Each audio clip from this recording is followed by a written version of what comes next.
Bom, boa tarde a todos e todas. É uma alegria muito grande estarmos aqui reunidos na 30ª Jornada Internacional de Direito de Gramado. Eu sempre que subo esse palco me torno, de certa maneira, um tanto quanto repetitivo, mas sempre faço referência de que estive aí como aluno nos tempos de PUC, lá em 96, quando esse evento nasceu, então, portanto, indo para o seu quase 30º ano, e hoje, para mim, é sempre uma alegria imensa retornar a essa casa, a esse foro de discussão. Você entende que em 96 não existia esse aparelho, não existia conectividade, redes sociais, o momento de nós nos encontrarmos, o momento de nós debatermos, o momento de nós formarmos conexões, e no meu caso, o momento de um estudante de direito ver um ministro, um desembargador, né, Flávio, ver essas pessoas que para nós vinham com uma aura de importância, continuam tendo, evidentemente, mas com uma aura por que não dizer de mito, de idolatração, muitas vezes, né? Eram grandes luminários do direito. Lembra do Moreira Alves, grandes nomes, Paulo Brossard, e nós não víamos essas pessoas, prefeito Marcelo Maranatá, no dia a dia. Não tinha TV Justiça. Então, se nomeasse um novo ministro, você só conseguiria ver a foto desse ministro lendo no jornal. Acredite em mim, o milênio passado era bem diferente dos dias de hoje. O fato é que, nesse momento, nasce a Jornada de Gramado. Ela nasce para celebrar os 50 anos da Faculdade de Direito da PUC, naquele momento, vivendo a agenda jurídica daquele momento. E a agenda jurídica daquele momento era justamente refletir sobre a formação do Mercosul. Por isso, a primeira Jornada Internacional nasce como uma jornada internacional, trazendo a esse palco, à época, o ministro das Relações Exteriores do Paraguai, o ministro das Relações Exteriores da Argentina, o ministro das Relações Exteriores do Brasil e outros grandes nomes do direito internacional. O professor Rezec estava nesse palco, me lembro muito bem, um mito da nossa USP, ministro do Supremo, depois juiz da Corte de Haia, e ele nasce com esse propósito e naquele momento para ser um evento único e que, dado sucesso, acabou se, por que não dizer, se perpetuando no tempo. Aconteceu em 97, estamos juntos até hoje. Por isso, sem muitas reminiscências, eu quero apenas dizer que para nós é manter viva uma chama, num tempo em que os eventos vão mudando. Enquanto aqui, nesse momento, nós temos um conjunto de pessoas no auditório, nós temos aqui, eu quero ver em tempo real, e eu preciso fazer os agradecimentos aos nossos patrocinadores, nós temos em tempo real agora 1.148 pessoas nos assistindo. Portanto, seja muito bem-vindo a você que nos assiste de outras partes do Brasil, quiçá do mundo. Seja bem-vindo à 30ª Jornada Internacional de Direito de Gramado. E agora, agradecimentos muito especiais. Começo agradecendo a companhia CMPC, uma companhia absolutamente comprometida com a sustentabilidade e que aporta ao Rio Grande do Sul o maior investimento da história do Rio Grande do Sul na construção de um projeto de sustentabilidade a partir da celulose, que é referência para o mundo inteiro. Portanto, um agradecimento à CMPC, agradecimento à Corsã, Companhia Rio Grandense de Saneamento, e à EGEA Ambiental, por também apoiar esse evento. Corsã, que vive uma remodelação da sua área de atuação e que traz algo que é absolutamente fundamental para a cidadania, que é acesso à água, saneamento básico. Portanto, muito obrigado a esses dois patrocinadores master. Agradecemos a Neocantra Tecnologia, a PMR Advocacia e a outros apoiadores que fizeram com que esse evento pudesse acontecer aqui mais uma vez. Em especial, a CMPC e a Corsã, que patrocinam a transmissão online desse evento para você que agora nos assiste de qualquer parte do Brasil de forma gratuita. Muito obrigado. Sem mais delongas, eu quero convidar para termos esse primeiro painel de abertura do evento, pessoas que particularmente eu admiro de forma muito pessoal e muito afetiva, e que com certeza vão nos trazer algumas reflexões sobre o cenário constitucional, sobre o cenário político, sobre o cenário da gestão pública, temas que se entrelaçam porque não há como falar em sustentabilidade ambiental, social e de governança corporativa sem compreender esses cenários múltiplos. E para isso eu quero convidar o Dr. Daniel Falcão, que é o controlador-geral da Prefeitura de São Paulo, a subir ao palco. Muito obrigado. Professor Dr. Flávio Pansieri, além de advogado brilhante, presidente da BD Concha, Academia Brasileira de Direito Constitucional, prefeito Marcelo Maranatá, que é prefeito da cidade de Guaíba e atualmente presidente do consórcio dos municípios da região metropolitana de Porto Alegre, e que enfrenta, desde as enchentes de 2024, todo o trabalho com a cidade de Porto Alegre e demais cidades em torno da reconstrução e, acima de tudo, da resiliência e da visão de longo prazo de como podemos realmente enfrentar os desafios que se avizinham. E não estou vendo aqui, mas também, por favor, aqui nós não temos muitas formalidades, não. E também não estou vendo aqui, mas comporá esse painel Fabrício Peruquim, que é, além de um querido amigo, secretário estadual de Direitos Humanos do Estado do Rio Grande do Sul. Eu acho que ele atrasou um pouquinho na estrada, mas já chegou aqui, nos informaram. Por favor, Flávio, Marcelo, não temos muita burocracia, fiquem à vontade. E com isso, vamos dar início a esse primeiro painel com provocações. Você sabe muito bem que a jornada é feita de um espaço de provocações. Nós não temos o objetivo aqui de dar muitas respostas, e eu sei que o Flávio gosta disso, porque é um provocador nato. Nosso objetivo sempre é provocar. Estamos na era dos insights.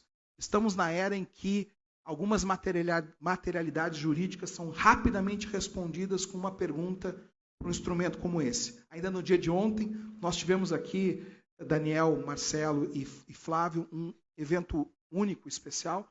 Nós reunimos aqui um grupo de pessoas para discutir inteligência artificial e seus impactos na operação jurídica, num evento fechado, foi gravado, vai ser editado e vai ser presenteado aos magistrados de todo o Brasil, com o apoio da CMPC e da Corsã. E nós falávamos sobre isso. Justamente, esse é o momento em que aqui estão as respostas. A pergunta é, são certas, são erradas, são confiáveis, não são? Passam por aqui. Por favor, secretário de Estado de Direitos Humanos, Cidadania, doutor querido Fabrício Peruquim. Seu criado, tá bom. É que nós somos colegas de faculdade, então, seja muito bem-vindo, Fabrício. Veio diretamente para o evento para isso. Um homem que hoje cuida de uma agenda que é absolutamente fundamental, que é a agenda de direitos humanos e cidadania no estado do Rio Grande do Sul. Seja muito bem-vindo. Então, com esse espírito de provocações, para você que está aqui, para você que nos acompanha em casa, nós damos início à 30ª jornada, passando de imediato a palavra ao meu amigo provocador, Flávio Pansieri. Não sei se fala de pé, se fala aí, você fica livre. Eu vou à tribuna. Então vem à tribuna. Eu vou à tribuna.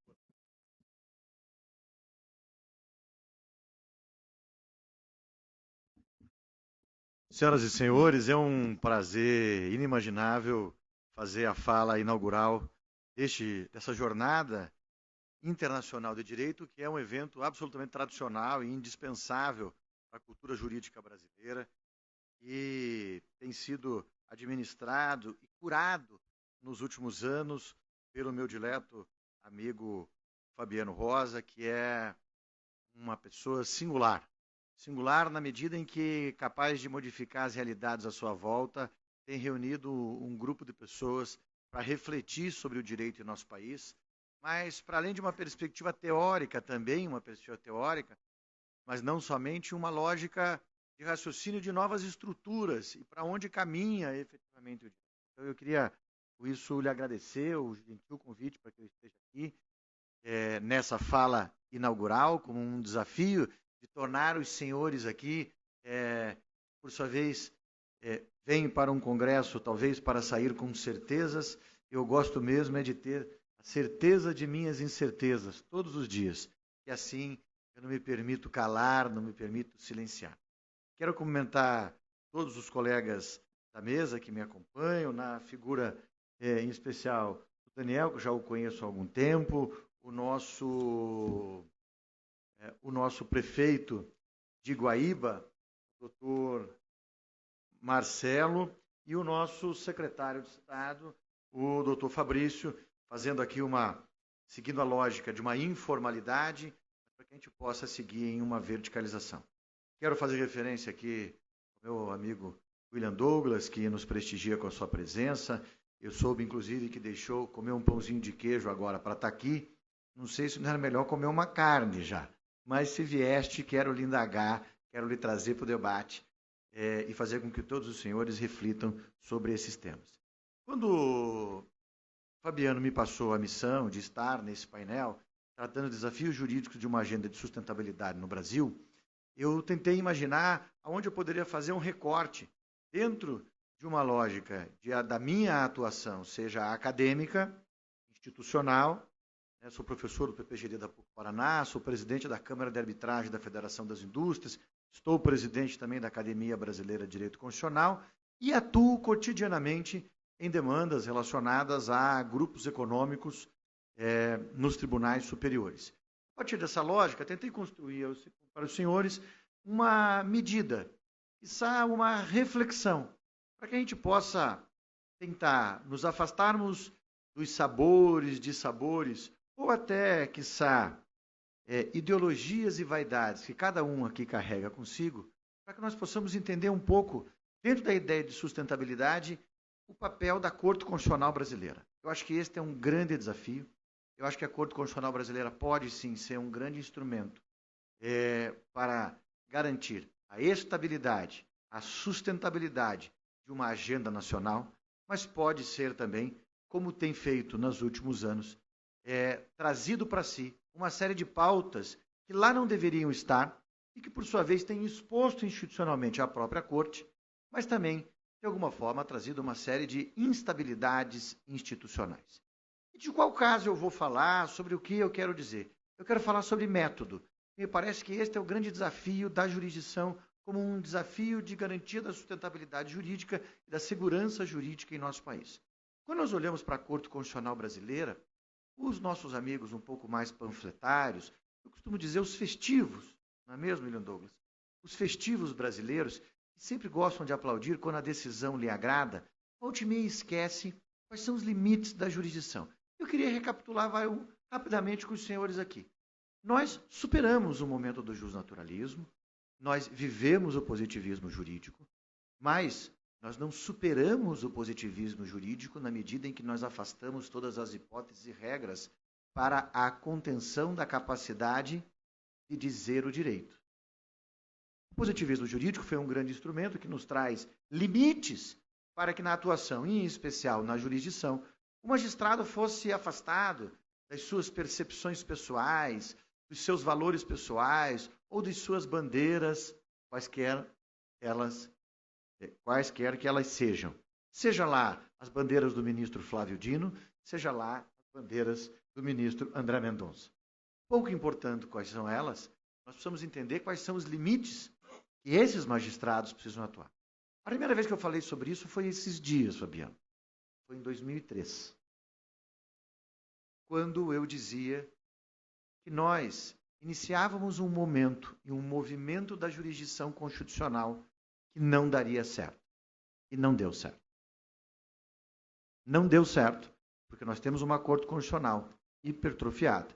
Uma Corte Constitucional que já não distingue mais seu papel como instituição responsável por dizer aquilo que afronta a Constituição. E a partir de dois mecanismos, a nulidade parcial sem redução de texto e a interpretação conforme, passou a acreditar que o papel da Suprema Corte, além de dizer que aquele dispositivo é inconstitucional, como todos os dispositivos serão constitucionais a partir de agora, mesmo, em muitos casos, mudando aquilo que o legislador, a partir de uma vontade geral, disciplinou. Num primeiro momento, num olhar pós-positivista, como alguns dos senhores poderiam ter aqui, alguém logo diria assim, não, mas essa é a missão da jurisdição constitucional, emancipar das amarras de um Estado conservador, tradicional, que, por sua vez, faz com que as pessoas se mantenham enclausuradas. E aí eu tenho a dizer aos senhores, estamos juntos com isso, nesse tema. Então, sim, cabe à Corte Constitucional estabelecer novas hipóteses e correções normativas que garantam novas possibilidades interpretativas para a garantia de direitos. Essa foi a grande bandeira, desde quando eu entrei na faculdade, nos anos 90, que nós, acadêmicos, já no meu trabalho de iniciação científica, defendíamos. Depois, na minha dissertação de mestrado, o mesmo tema, e nós todos querendo que a jurisdição constitucional nos emancipasse quanto ao direito à saúde, quanto à garantia de acesso à educação, à moradia e uma série de temas. Ocorre que, a partir de mais ou menos 2007 ou 2008, a jurisdição constitucional passa a ter um novo papel. E eu quero contar um caso, que é o caso de um ministro da Suprema Corte, coordenador de uma obra importante no Brasil hoje, que é a obra Comentários à Constituição da República, com quase 100 juristas brasileiros comentando aquela obra. Eu fui um dos coordenadores originais, hoje eu sou apenas autor, porque não consegui me manter no projeto na medida da quantidade de trabalho que tinha, mas sou um dos autores desses Comentários à Constituição. E o ministro da Corte Constitucional me dizia assim, Pansieri, você não comentará o mandado de injunção, porque não é possível que o Supremo Tribunal Federal crie norma para o caso concreto. E nessa medida, em especial, porque a Corte Constitucional se limitava até aquele momento histórico, 2005 mais ou menos, porque antes de 2006, tínhamos já aqueles julgados de mandado de injunção do ministro Aires Brito, que determinava a aplicação de regra análoga, mas não dizer o direito. Eu dizia, bom, eu entendo que as 3 hipóteses são aplicar regra análoga, dar autoaplicabilidade ao direito, ou então a Corte Constitucional dar a injunção para o caso concreto. O ministro, então, disse a mim, não, a Corte Constitucional jamais fará isso no Brasil. É uma pena que eu não gravei. Tenho um grande respeito por ele, um grande carinho, e há alguns anos estivemos juntos num evento que ele organiza fora do nosso país, e num jantar eu tive essa oportunidade de dizer assim, ministro, como a nossa Corte mudou de 2005 para cá. Nesses 20 anos, a nossa Corte Constitucional é outra Corte Constitucional. É uma Corte Constitucional que, para além de garantir novos direitos, ela pretendeu estabelecer hipóteses de correções normativas para impor novas hipóteses de restrições a direitos fundamentais.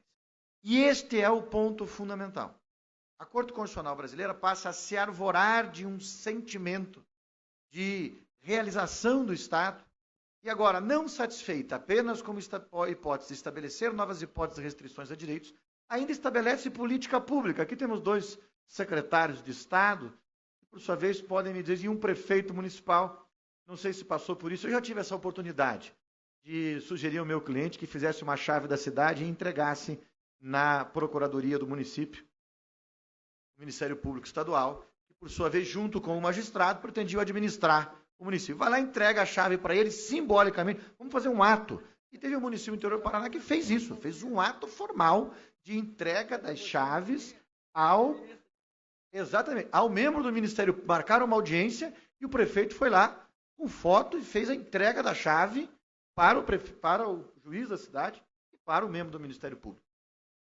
E eles não entendendo aquela situação, foi dito a eles, não, nós não temos condições mais de administrar, considerando a quantidade de decisões que nós temos. Nosso orçamento já acabou em março, com as decisões judiciais que vocês determinaram. A nossa Corte Constitucional avança. A nossa Corte Constitucional, além de estabelecer hipóteses de restrições a direitos, por exemplo, quando interpretou para estabelecer a prisão em segunda instância, quando interpretou para dizer que se aplicava retroativamente a lei da ficha limpa. Peraí, como assim, professor? Mas é um absurdo. A lei da ficha limpa, as pessoas são pessoas que têm condenações, como elas podem não serem inelegíveis? Lógico que elas estarão inelegíveis, mas somente para os crimes cometidos após a modificação da legislação. Não retroativamente. Mas o que mais eles fizeram, professor? A decisão quanto à edição da resolução 22.610 do TSE, por ordem do Supremo Tribunal Federal, que estabelecia hipótese de perda de mandado eletivo. Nosso prefeito está aqui, não sei se era vereador na época, já estava na política. Quase 14 mil vereadores em nosso país perderam o mandato por causa dessa resolução, de um órgão que não tem competência para fazê-lo. E até aí todos aplaudiam. E eu dizia desde 2003, um dia isso vai chegar ao direito penal, até que chegou quando o Supremo Tribunal Federal determinou a prisão em segunda instância. Então, o atual presidente da República foi recolhido preso à época, não impedido de se candidatar, porque inelegível ele já estava, mas teve que cumprir pena em regime fechado durante mais de 500 dias, até a Corte Constitucional mudar a sua posição. Esse estado de coisas, que percebam, ora agrada a X, ora agrada a Y, tem um problema fundamental. Qual é o papel da Corte Constitucional? Eu não estou dizendo que toda hipótese de atuação do Supremo Tribunal Federal para a garantia de novos direitos seja inconstitucional. Eu não estou dizendo que, obviamente, não haverá uma atuação, de alguma forma, até mesmo por alguns chamados de ativismo judicial, que, por sua vez, promova correções normativas para a garantia de uma melhoria no Estado. O que me preocupa é quando este ativismo, esta atuação do Supremo Tribunal Federal, extrapola os limites que a Constituição determina, e o primeiro limite qual é? Não compete ao Supremo Tribunal Federal interpretar para estabelecer novas hipóteses de restrições a direitos fundamentais. Eu digo isso desde 2003, pouca gente entendia o que eu dizia à época, e hoje todos entendem. E aí eu vou dar o exemplo desta quarta-feira, do julgamento com o voto do ministro André Mendonça. Senhores, não se iludam, não se está se discutindo lá discriminação para minorias. Não se está discutindo lá se nós temos que tirar das redes sociais quem é pedófilo. Não está se discutindo lá se nós temos que tirar das redes sociais qualquer ato de violência. Isso é crime. Isso está resolvido. O que está se discutindo lá é a responsabilização das redes que não retiram o teu perfil, o teu aí, você mesmo. O teu perfil, quando você identificada, manifesta uma posição tua, que por sua vez possa ser contra-majoritária. Que possa não ser adequada ao que a rede, de alguma forma, defende. Alguém, essa semana, várias pessoas me mandaram mensagens dizendo: professor, o senhor está sendo censurado, porque quando o senhor fala uma palavra, aparece... Não, foi autocensura. Porque se eu deixo aquela palavra em minhas postagens, a rede social limita o algoritmo para a exposição da minha mensagem. Eu hoje, falando sobre a minha chegada aqui e a minha fala aqui, tive que fazer isso, porque não posso falar em minhas postagens Supremo Tribunal Federal. Não posso falar em minhas postagens democracia. Porque há um convênio entre a Corte Constitucional Brasileira, através da nossa comissão lá de combate à desinformação com as redes sociais, que algumas palavras devem ter contenção de alcance. Agora imagine os senhores que ato seguinte a essa decisão da Corte Constitucional, se assim continuar, dizendo que as plataformas têm responsabilidade por toda e qualquer manifestação que lá esteja, e ela tem a obrigação preventivamente de excluir contas que, por sua vez, tratem de temas sensíveis, o que as plataformas farão para se proteger? Excluirão temas do debate. Este é o ponto. Não é defender racismo, não é defender homofobia, não é nada disso. Essas pessoas têm que responder civil e criminalmente pelo que elas fazem. A pergunta é quem tem competência para fazê-lo. Não duvidem. A competência será de uma comissão de algum tribunal superior. Eu tenho dito isso abertamente há algum tempo. Ela será uma comissão ou do TSE ou do Supremo Tribunal Federal. Quem faz parte dessas comissões? Porque talvez alguém possa estar aplaudindo agora esta decisão, na medida assim, que maravilha, as minhas pautas são todas contempladas. Mas tu já pensou se amanhã muda o governo e a composição da Corte Constitucional? Por isso esqueça a direita, a esquerda. Pense sobre uma outra lógica. Esse discurso, nós e eles, tem que acabar. Nós temos que fazer um discurso. Unamos os democratas, vamos pensar quem é mais ou menos intervencionista. Para mim, o mal do mundo é o intervencionismo. Em regra, o intervencionismo é aquele sujeito que quer impor a sua verdade. E aqui eu tenho a dizer para os senhores, se nós estamos falando de desafios de uma agenda de sustentabilidade jurídica em nosso país, nós precisamos enfrentar isso. Porque os temas serão excluídos. Eu quero encerrar minha fala com um exemplo que os senhores talvez devem ter se esquecido, os mais jovens não viveram isso. Há alguns anos, quando se falava sobre marcha de liberação das drogas, e eu sou, importante registrar, eu sou um conservador nesse sentido. Eu só uso drogas lícitas, né? Espero que o nosso coordenador ofereça drogas lícitas à noite, conhecidas como vinho, né? Para que nós possamos nos entorpecer com um bom vinho esta noite. Eu não uso drogas ilícitas. E eu sempre fui contra as drogas ilícitas, em especial pelo problema social que ela pode trazer. Mas a pergunta é, quem é a favor? Não pode fazer uma marcha em defesa da descriminalização, da utilização ou da comercialização? Quem é a favor? Não pode cantar uma música sobre esse tema? Há 20 anos, senhores, as pessoas que cantavam músicas ou participavam dessas marchas eram presas. Tem um sujeito chamado Marcelo D2, que quando ia a Curitiba, ele já era amigo dos policiais já do departamento de entorpecentes, porque eles eram presos todo show. Todos os shows terminavam. A polícia, pelo menos, era gente boa, esperava terminar o show e já conduzia-os com uma forma publicitária de marcar a posição do governo do Estado à delegacia. E lá, e vários inquéritos foram instalados contra esta banda no estado do Paraná. Quem é a favor da descriminalização perdeu esta guerra. Não será descriminalizado. E não será mais porque deu errado no mundo onde descriminalizou. Por um motivo simples, deu errado. As pessoas estão morrendo mais. As pessoas estão pior do que estavam quando era proibido. Mas esse discurso não é válido? As pessoas não têm direito de continuar defendendo isso? E aqui eu não estou discutindo quem é a favor ou contra a democracia. Mas eu também estou discutindo um debate acadêmico, William Douglas. Nós somos do direito constitucional. Tem muita gente escrevendo artigo por aí, Fabiano, afirmando com todas as letras que o modelo constitucional democrático de uma democracia liberal como a nossa será absorvido em diversas repúblicas pelo planeta por movimentos autocráticos. Onde a democracia não será mais a centralidade do sistema. É crime o que eu estou dizendo? E o que eu queria provocar os senhores, para que vocês que têm tanta certeza e apoiam com tanta veemência este projeto malfadado, mofado, equivocado de regulação das redes sociais, quanto ao discurso, não quanto aos outros temas, direito autoral, esses temas me parece que são relevantes, mas quanto ao discurso, pensem bem. A criação de um órgão sempre nos traz a seguinte reflexão: quem controlará o controlador? Lembre-se que um dia eles entram em nossa casa e chutam e amassam nossas flores e nós não dissemos nada. No dia seguinte eles vão à nossa casa, matam o nosso cachorro e nós não dizemos nada. No dia seguinte eles entram em nossa casa, nos calam, matam a nossa família e nós já não podemos mais dizer nada. A democracia e a liberdade de expressão é uma questão de escolha. E a democracia, para que nós possamos encerrar, não é o viver no consenso, é o conviver no dissenso, reconhecendo o outro como igual. E isto não significa apatia, significa enfrentamento. E o enfrentamento se dá na democracia, no dia a dia, nos casos pontuais, e não numa regra preta por ter, que pretende limitar a todos de forma indiscriminada. Muito obrigado e boa jornada a todos.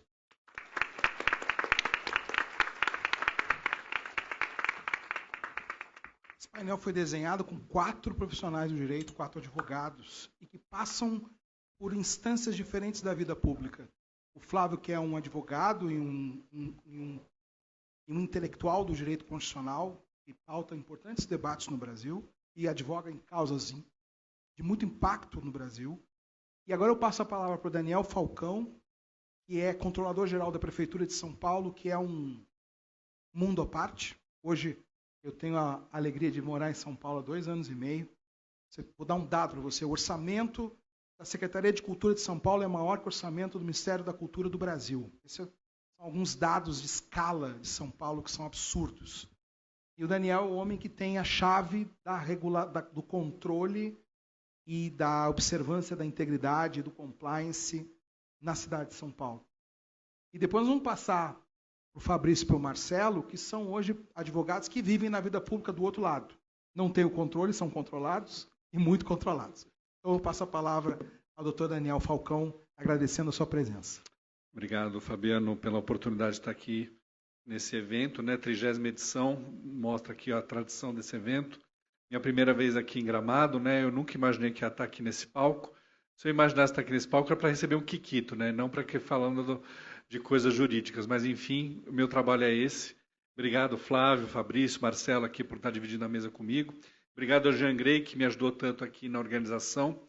E estou muito feliz de estar aqui. E vamos lá. O Flávio já falou um monte de coisa que eu falaria também, né? Ele tem mais experiência, é muito mais brilhante que eu, mas eu vou também dar meus pitacos aqui. E eu confesso que eu tenho uma preocupação há muitos anos, né? Além de controlador, eu sou advogado, sou professor de direito constitucional, professor de direito eleitoral, e eu tenho visto algumas coisas aqui acontecendo no Brasil nos últimos anos que tem me preocupado. Eu vou expor algumas coisas aqui e para vocês refletirem. Como bem o Flávio disse, eu não estou aqui para trazer, ninguém está aqui para trazer certezas, e sim para deixar vocês com ainda mais dúvidas e sair daqui pensando no que a gente tem que fazer daqui em diante. Né? Eu, como um professor de direito eleitoral, né, o Flávio trouxe muito bem alguns exemplos do ativismo judicial no STF. Meu doutorado foi estudando ativismo judicial no STF e no TSE, e no qual eu identifiquei a primeira vez que o STF resolveu se meter no direito eleitoral de uma forma contra o que a lei dizia. E foi antes ainda do que o Flávio estava dizendo. foi quando, em 2002, do nada, o TSE, respondendo uma consulta, mudou totalmente as regras das alianças partidárias nas eleições presidenciais, nas eleições para governo de Estado, para o Senado e para deputado federal na época. Isso foi chamado de verticalização das coligações. E eu lembro que isso foi aplaudido bastante na época pela imprensa e pela sociedade, e o então presidente Fernando Henrique Cardoso falou: se o Congresso não fazer a reforma política, que o Judiciário faça. E aí, 20 e poucos anos depois, nós estamos vendo o que está acontecendo. O Judiciário se metendo cada vez mais em assuntos que, em tese, só deveriam ser dele num controle concentrado de constitucionalidade ou no controle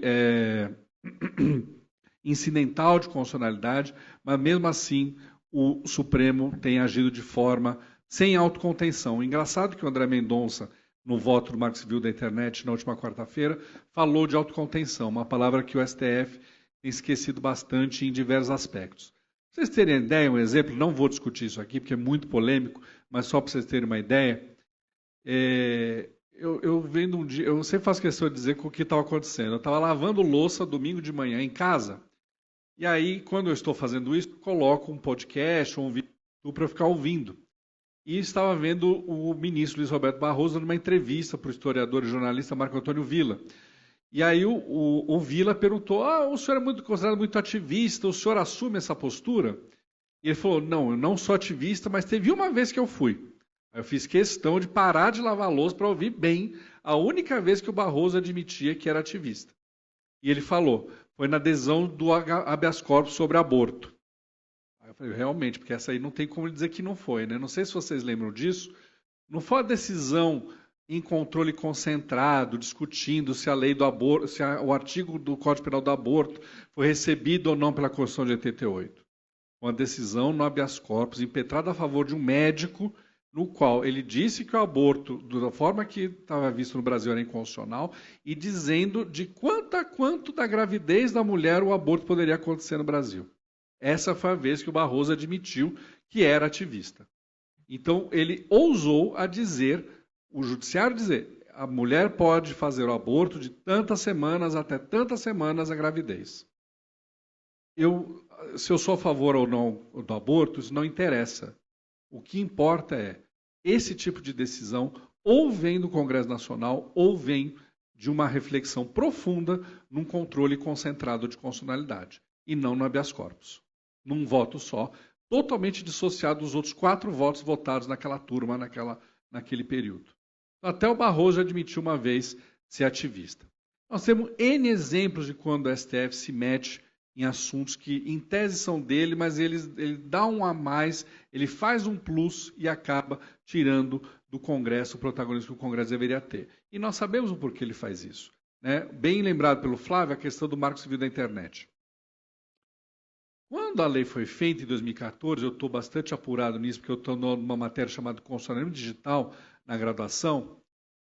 Eu lembro bem, como se fosse ontem, faz 11 anos, foi dito na época pela sociedade, pelo Congresso, por todos os especialistas no assunto, que a lei era a Constituição da Internet do Brasil, que a lei era maravilhosa. Foi feito faixa no Congresso, no Senado, Marco Civil da Internet, uma evolução. 11 anos depois, para os ministros, diz que ela é inconstitucional. Com base no quê? Com base no quê?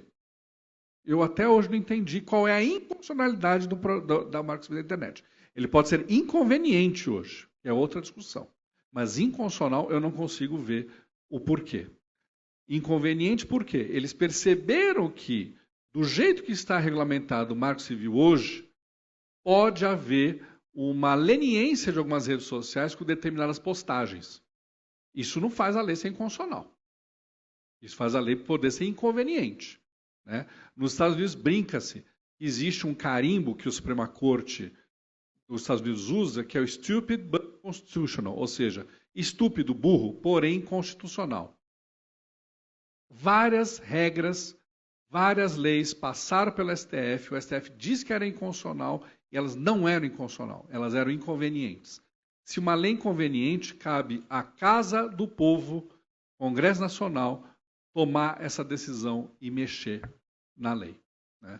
E como eu falei para vocês, né, é um assunto que, incrivelmente, está pouco sendo discutido atualmente, apesar da importância dele, que é a mudança da legislação eleitoral brasileira.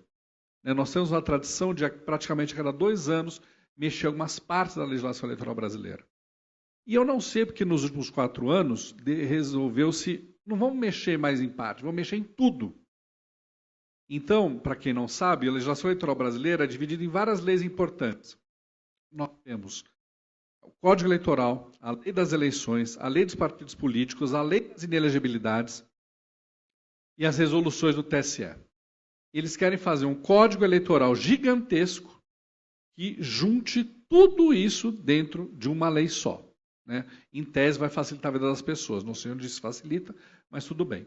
E está sendo discutido várias alterações lá, e a sociedade está passando aos olhos da sociedade e pouca gente tem se manifestado. Há 2 semanas foi aprovada uma PEC na CCJ do Senado, se não me engano, na qual aconteceu de novo uma coisa que eu tenho alertado nas minhas palestras, nas minhas aulas há muitos anos, e a gente ainda não entendeu, que é, no Brasil, a sociedade brasileira e parte do Congresso brasileiro acredita que mudança na legislação eleitoral muda o político. E eu não sei de onde que das pessoas tiram esse tipo de ideia. Bom exemplo trazido pelo Flávio foi a Lei da Ficha Limpa. Essa semana, literalmente, a Lei da Ficha Limpa completou 15 anos de idade. E aí pergunto a vocês, o que mudou na política brasileira com a Lei da Ficha Limpa? Quando ela foi trazida à tona, eu sempre faço questão de dizer isso, praticamente por unanimidade na Câmara e no Senado, e sem nenhum veto do então presidente da República, ela foi dita como a salvadora da pátria brasileira.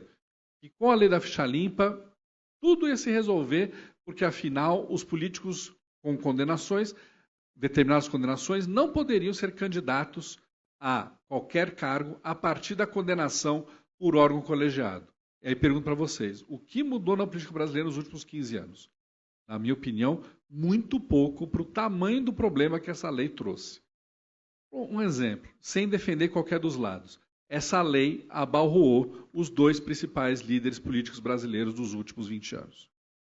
Um ficou inelegível um tempo graças à Lei da Ficha Limpa e voltou, hoje é presidente. O outro é presidente, assim que deixou de ser, foi abalroado pela Lei da Ficha Limpa e hoje está inelegível. Sem defender nenhum dos 2, que nem é o meu caso aqui, eu sou uma pessoa de centro. É bom ter uma lei que tira os 2 principais líderes políticos do Brasil das eleições? Isso é uma coisa que eu queria que vocês pensassem. E o Código Eleitoral que está sendo gestado no Congresso traz isso e várias outras coisas. Ela limita a liberdade de expressão dentro das eleições. Ela limita a liberdade de fazer campanha, tanto na TV quanto no rádio, especial na internet, até perto de locais públicos como igrejas ou coisas parecidas. Ela está acabando com o Instituto da Reeleição, o que eu, Daniel Falcão, sou contra, eu sou a favor do Instituto da Reeleição. Eu sempre bato no seguinte, a reeleição faz com que o candidato queira ser reeleito, isso é óbvio. Mas a não reeleição faz com que esse candidato queira eleger o seu sucessor. Então a lógica é a mesma. Em São Paulo nós tivemos um caso, não sei, poucos vão se lembrar aqui, em 1990, então o governador de São Paulo falou, eu quebro o Banco do Estado, mas elejo meu sucessor. E foi exatamente o que aconteceu. Ele elegeu o sucessor dele e o Banco do Estado de São Paulo, Banespa, quebrou poucos anos depois, graças ao tanto de gasto que foi feito pelos governadores de Estado. E, ao mesmo tempo, a gente, sociedade brasileira, se esquece de quantos direitos nossos são tirados sem a gente perceber. Você acabar com a reeleição, você está tirando o direito das pessoas votarem naquele administrador público que fez um bom mandato. Você está tirando um player da eleição. Ele estando na eleição, ele tem mais força, é verdade. Então, que nós reforcemos as condutas vedadas aos agentes públicos previstas na lei das eleições, para impedir que o uso da máquina pública seja feito a favor de um determinado candidato. Outra coisa que o Código Eleitoral agora está acabando, que é unificar as eleições. Então, senhoras e senhores, a ideia é que a partir de 2034, todas as eleições no Brasil sejam no mesmo dia. Então, você vai votar, você vai lá votar para presidente, 3 vagas do Senado, deputado federal, deputado estadual, prefeito, vereador e governador. Não sei se eu esqueci de alguma candidatura aqui. Você vai votar em todos os candidatos de uma vez só. Isso é uma completa loucura. Primeiro, porque logisticamente vai ser difícil para todas as pessoas fazerem todos os votos. Segundo, você não vai ter mais uma colinha, você vai ter que levar uma apostila para saber em quem votar no dia da eleição. Terceiro, democracia exige treino, exige votar várias vezes e não votar poucas vezes. A unificação das eleições vai fazendo com que você, em 2034, vote em todos esses cargos e você só volte a eleger alguém, qualquer desses cargos, em 2039, depois 2044, depois 2049. Eleição custa caro? Custa. Democracia custa caro mesmo. Eu sou a favor de ter mais eleição. Nós temos eleição para prefeito e vereador no ano, 2 anos depois eleição para todo o resto. Eu, Daniel, defendo que deveria as eleições estaduais serem em outra data. Para quê? Para que as pessoas se concentrem. Agora é eleição municipal, vamos discutir as questões municipais e os cargos municipais. Depois, eleição estadual, discutir os cargos estaduais e os candidatos estaduais. Depois, eleições federais e os cargos federais. No Brasil já existe uma semi-unificação das eleições. Eles querem unificar tudo. Por quê? Os políticos querem ficar menos tempo sendo provados nas urnas. Isso é bom para a sociedade? Eu não acho. Mas uma parte do Congresso Nacional é a favor disso. Quanto à liberdade de expressão, meu tempo já está acabando, eu não vou entrar na seara de MC Posé, assim que fala, Fabiano? Pose do Rodo e o Léo, não é Léo Dias, né? Léo Lins. Primeiro que eu confesso que eu nem sabia da existência de MC Pozo, até sair a prisão dele, eu descobri que um amigo nosso, inclusive quem me apresentou o Fabiano, o ex-sócio dele é o advogado do MC Pose. E segundo, esse Léo Lins, eu nem sabia quem ele era, você vê que eu estou desatualizado, né? E eu vi um pouco das piadas dele e achei as piadas deles um lixo. Né? Como assim também não gostei das músicas do MC Pose. Mas acho que vale a discussão em vocês pensarem se é o caso de prender essas pessoas. Um deles foi condenado a 8 anos de prisão por piadas. Não estou defendendo as piadas, como falei, o pouco que eu vi não gostei. Achei bem ruim, inclusive. O outro canta a favor diz que gosta de droga, que não sei o que lá, e também foi preso por isso. Eu não sei se cabe a nossa sociedade prender essas pessoas. É isso que nós queremos? A pessoa se manifestar artisticamente pode ser uma porcaria, mas é uma manifestação artística e ficar presa? Nós também temos que pensar no que fazer em relação à nossa liberdade de expressão. Nossa liberdade de expressão está cada vez mais diminuída em vários aspectos. Eu dei o exemplo das eleições, dei o exemplo agora dos artistas, tenho o exemplo das redes sociais, do Marco Civil da internet. Eu nem sabia disso que o Flávio trouxe, que algumas palavras no convênio do STF com as redes sociais têm um alcance menor. Por que o Supremo Tribunal Federal tem um alcance menor nas redes sociais? Por quê?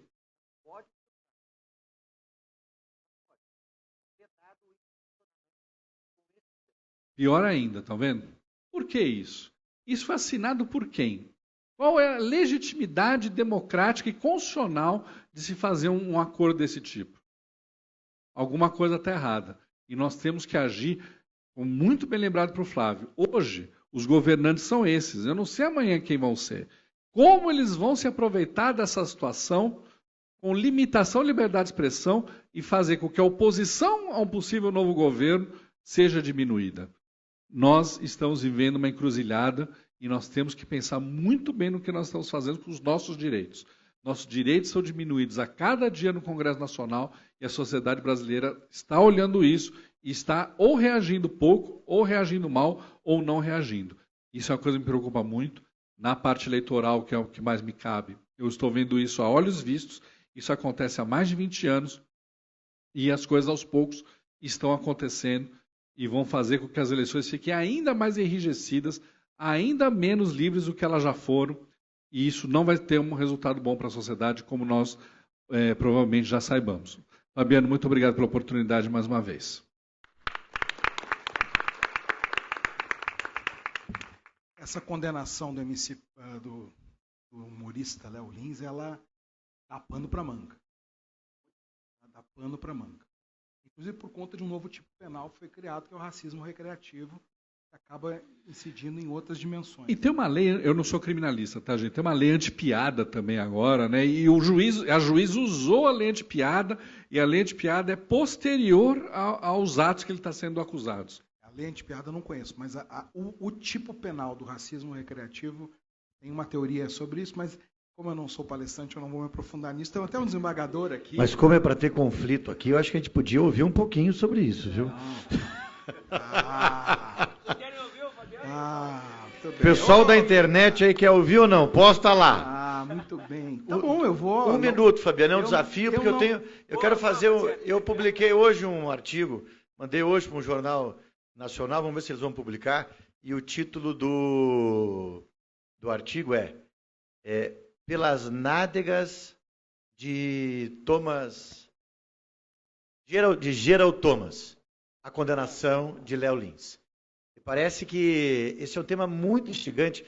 Eu sei que nós pensamos minimamente de forma diversa na tutela das minorias quanto às hipóteses de restrições a direitos.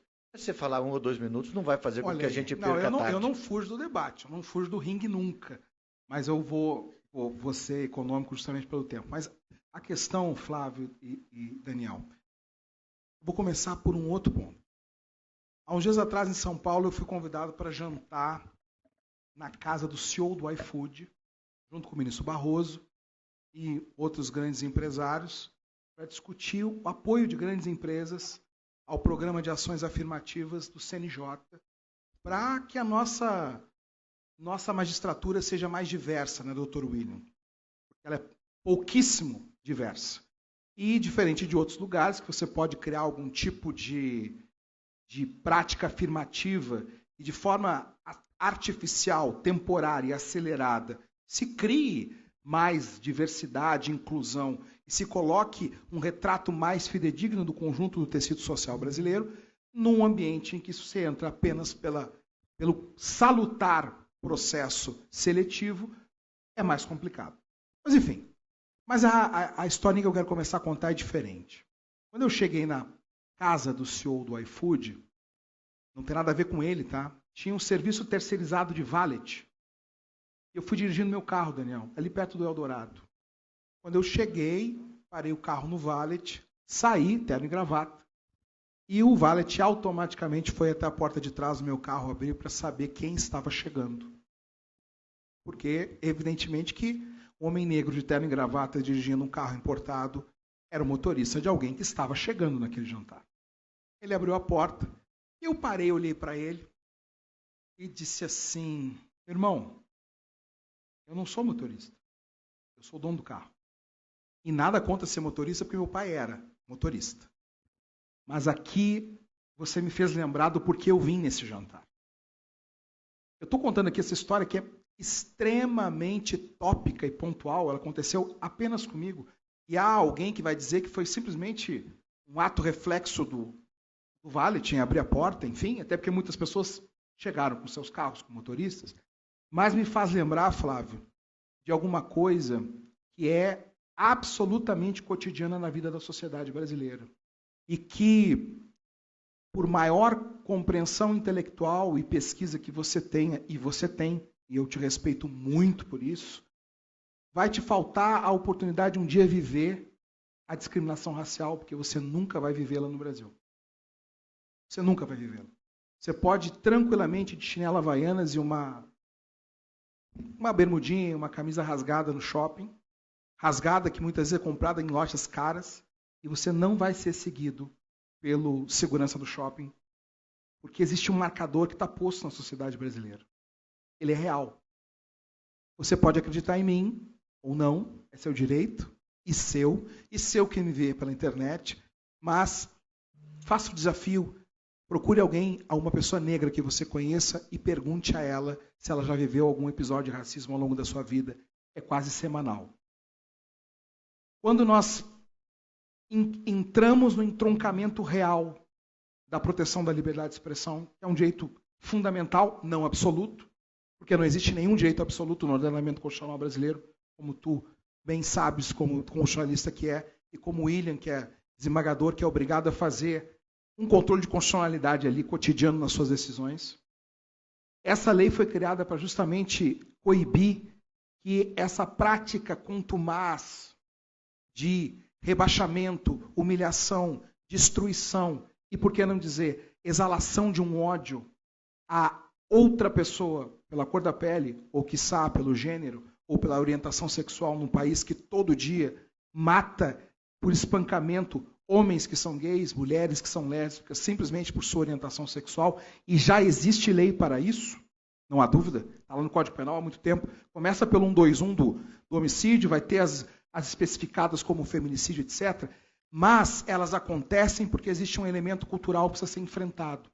Parte dele pela educação, parte dele pela formação, parte dele por oportunidades de termos vozes dissonantes sentadas em mais cadeiras, construindo outro tecido democrático.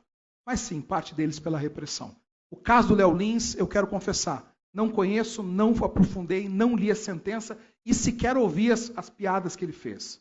Então, fico aqui caminhando na superfície. Agora, uma lei que tipifique algo que mais de 50% do povo brasileiro composto de pretos e pardos vive no seu cotidiano é algo que precisa ser compreendido não apenas a partir de um rótulo de um ativismo ou de uma pseudo-lacração, como em certo momento ouvi numa palestra, ou como uma lei de esquerda ou de direita, mas como algo que dá efetivação ao núcleo essencial da Constituição brasileira inscrita no artigo 5º, que é a igualdade entre todas as pessoas nesse país. É um desafio. E como tudo que se faz no mundo jurídico, você que é estudante, você que é profissional, você que é magistrado, você que nos acompanha pela internet, como tudo que se faz no mundo jurídico, passa por um intenso debate de teses, antiteses e sínteses que vão construindo, pacificando, avançando o patamar civilizatório de uma população. Eu não posso acreditar que alguém que simplesmente ataque pessoas negras, pessoas gays, pessoas com deficiência, mulheres, possa simplesmente rotular isso como pura e simplesmente um exercício de liberdade de expressão, pura e simplesmente o fazer comédia. Por quê?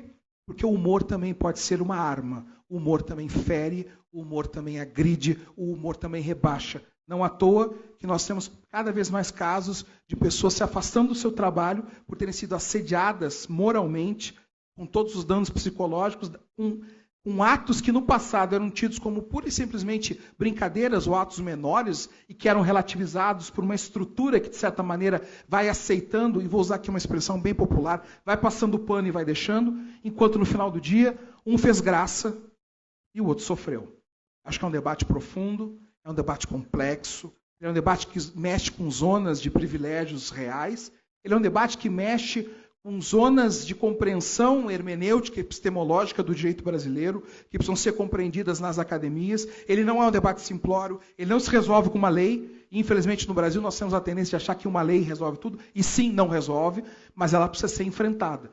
Porque, indiscutivelmente, e eu sei que nisso nós concordamos, a democracia ela é construída, como você acabou de dizer, com enfrentamento, com diálogo, com decisões, com concordâncias e discordâncias, muitas vezes com idas e vindas, porque os direitos não são absolutos, eles vivem seus retrocessos, seus avanços, mas nós precisamos entender que numa sociedade que padece de uma chaga secular de homens e mulheres excluídos, diminuídos, alijados por conta da cor da sua pele e por conta de como se deu a abolição no Brasil, isso tem que ser enfrentado.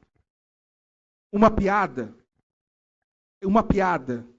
ela muitas vezes ela é uma arma sutil, nefasta, cruel, de travestir o ataque, travestir o ódio, uma liberdade de expressão que, na verdade, nada mais é do que o ataque a um outro direito fundamental, que, para mim, talvez seja um pouquinho mais importante que a liberdade de expressão, que é a dignidade da pessoa humana. Mas a gente tem que chamar do working para cá, trabalhar com outros tipos de categoria, que eu não teria tempo de fazer agora, porque o Jangrei mandou cortar o meu som. Esse é o nosso... E o William Douglas gravou toda a minha fala, depois eu quero que você me dê, tá? Essa é a nossa jornada internacional de direito. Parabéns, amigo, pela fala. Eu sou só mediador. Nós estamos todos aqui de acordo, em especial, quanto à garantia de todos os espaços de minoria. E você trouxe o grande ponto, né? Quais os limites que a lei pode avançar nesse sentido. E, óbvio, serei contra todas as hipóteses que o judiciário avançar para estabelecer hipóteses de restrições a direitos, nem pode ser a esse ou a outros temas.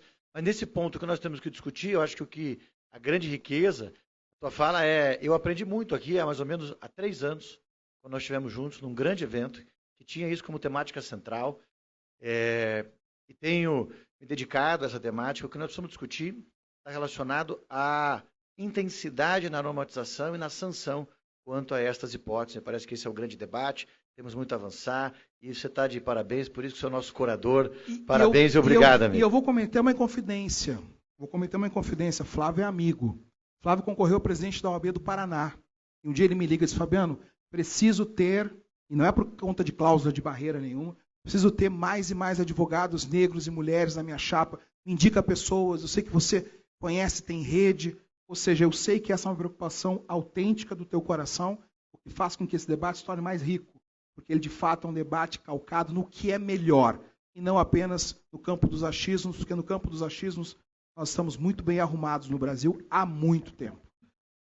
Peço perdão, porque fui provocado e não dá para não responder, né? Ainda mais aqui no Sul. Não puxei o facão, mas a gente está no Sul. Passo a palavra ao meu querido amigo secretário de Estado, Fabrício Peruquim, advogado criminalista, que agora é um advogado em remissão, né? É um político, com P maiúsculo. Nós mais do que nunca precisamos de políticos com P maiúsculo, como nós temos 2 nesse palco. Obrigado, Fabrício, pela tua presença. Boa tarde, pessoal. Tudo certo? Para mim é uma alegria enorme, o Fabiano sabe disso, somos amigos pessoais há muitos anos, fomos colegas de faculdade, porque eu venho na Jornada Internacional de Direito quase quando ela foi criada há 30 anos, em 95, porque 96, nessa época o meu irmão já dava aula, o Marcelo Peruquim já dava aula na Faculdade de Direito da PUC, então eu já comecei a frequentar como o irmão mais novo. E depois, a partir de 97, quando eu ingressei na Faculdade de Direito, eu comecei a frequentar todas elas, inclusive tive a oportunidade de organizar algumas delas, porque eu fui presidente do Centro Acadêmico do Direito da PUC, do Barão Luiz Cardoso, sucedido depois por ti, pelo Fabiano Machado da Rosa. Então, o Fabiano e o Jangrei, quando me convidaram aqui, cometeram essa insanidade de me convidar para vir palestrar na Jornada de Direito. Eu acredito isso, obviamente, somente à nossa amizade pessoal. E quando eu vi a composição da mesa que eu seria participante, eu realmente não entendi a minha posição aqui. Eu vim aqui dar um oi e um tchau, porque fiquei aqui abismado, aprendendo, ouvindo, sugando conhecimento aqui do Pansieri, do Falcão, e certamente farei com o Maranata, que também é um amigo pessoal que eu tenho. O Maranata é mais multifuncional que as nossas impressoras, é maratonista, é cantor, é prefeito, é advogado, é um brilhante político e certamente está trilhando um caminho aí maravilhoso na política, como o Fabiano falou. Mas eu vim aqui para dissertar, debater, conversar. Tenho diversos amigos que estão aqui, o Maurinho Aspa está ali, o Rafael Paganini está lá. O Jangrei também é filho de um grande promotor de justiça, eu sou um apaixonado pelo direito penal, pela advocacia criminal. O pai do Jangrei, doutor Daltro de Aguiar Chaves, foi um grande promotor de justiça, combativo promotor de justiça, duro, mas um cara muito leal com a lei, que é o que a gente, ao fim e ao cabo, pretende seguir. Eu tenho a minha formação, então, na advocacia criminal, fiz especialização em ciências penais, mestrado em ciências criminais, dei aula lá na PUC, e, momentaneamente, estou secretário de Estado, secretário de Justiça, Cidadania e Direitos Humanos. Na minha atividade privada, eu, além do escritório de advocacia, tenho alguns outros negócios, e dentre eles, já que a pauta é sustentabilidade, eu e os meus sócios resolvemos, certa feita, Fabiano, sentados no escritório, entender como é que nós poderíamos ajudar um pouco mais em outros âmbitos que não necessariamente exclusivamente na advocacia. Então, nós compramos uma empresa, na verdade, criamos uma empresa do zero, adquirindo uma metodologia que é a Greener Tokens. Ela faz tokenização de créditos de floresta, não de créditos de carbono. E a Greener é uma empresa que nós somos sócios, nós temos sócios dentro dela, como a Forol é a nossa sócia, a Prospera, que é a nossa sócia. A Prospera é uma empresa do Bruno Galhaço, que talvez todos conheçam, um ator, também muito engajado na questão de sustentabilidade. E a Greener faz tokenização de créditos de floresta, porque nós, em algum momento, estudando lá, Fabiano, entendemos que o crédito de carbono estava meio prostituído, era um mercado que já não tinha mais muito conhecimento de onde ele vinha, o que tu estava comprando, adquirindo, quando tu queria fazer uma compensação de uma emissão ambiental, de uma eventual passivo ambiental, quando tu compra e adquire créditos de carbono, o que tu está comprando? De quem? Quem produziu ali o oxigênio que está compensando a emissão de carbono? E nós entendemos que créditos de floresta é certificado, porque a conservação, e não a preservação, mas a conservação de floresta natural tem valor. E até então os produtores disso, na verdade, os proprietários de terras não sabiam que eles tinham ali um ativo extraordinário e valorizadíssimo, especialmente no nosso país, que é a maior floresta, obviamente, tropical do mundo, mas com diversas situações ambientais que também podem gerar créditos. Então, nós compramos essa empresa que faz uma certificação, através de tokenização, da floresta que você está utilizando para fazer a compensação. Qual é a árvore que nasceu lá, qual é a espécie que existe lá, qual é a quantidade de carbono que ela absorve e devolve para o meio ambiente em oxigênio, tudo isso certificado. Então, é um mercado que a gente entrou e está indo muito bem. Então, é uma forma de certificação que a gente entendeu naquele momento mais certeira para a gente fazer compensação de créditos na área ambiental. E quando entrei no governo, depois de mais de 20 anos de advocacia, a convite do governador Eduardo Leite, eu assumi ali uma responsabilidade de entrar numa questão que não era a minha área, que é a área pública. Eu sempre fui da iniciativa privada. E imaginei que poderia contribuir, por isso que aceitei o convite do Eduardo Leite, do governador. E agora, Fabiano, te ouvindo, especialmente aqui com esse último trecho do debate, eu confesso a vocês que a secretaria que eu estou, que tem dois grandes pilares, para que vocês entendam, talvez nem todos conheçam, a Secretaria de Justiça, Cidadania e Direitos Humanos tem dois grandes pilares, que é a justiça e os direitos humanos. Na parte de justiça, nós temos ali todos os programas de proteção de testemunhas, nós temos toda a interlocução com a população migrante, nós temos toda a interlocução com a população refugiada, inclusive os refugiados climáticos que nós tivemos após o advento de 2024, da grande catástrofe climática do nosso Estado. Nós temos ali toda a interlocução com os casos análogos à escravidão, fazemos dentro da nossa secretaria, e também temos o PROCON, que é o nosso departamento que faz a proteção e defesa dos direitos do consumidor. E na área dos direitos humanos, então, eu articulo dentro da nossa secretaria com todas as populações vulneráveis. Negros, indígenas, quilombolas, povos de terreiro, mulheres vítimas de violência, criança e adolescente, população LGBTQIA+, idosos, comunidades terapêuticas, na verdade, política de drogas, né, que não é só combate às drogas, mas também prevenção. Então, todas essas políticas são lá na nossa secretaria, e eu tenho 9 departamentos com 10 conselhos estaduais, que é com quem a gente interage. Então, é iniciativa privada, sociedade civil, engajada junto com o setor público para trabalharmos juntos e aumentando, fortalecendo essas políticas públicas.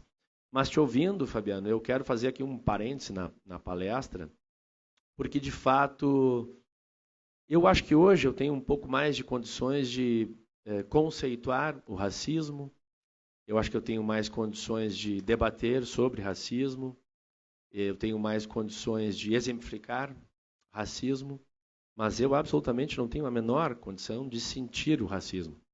Eu não sei o que é o sentimento, porque eu não tenho a pele negra.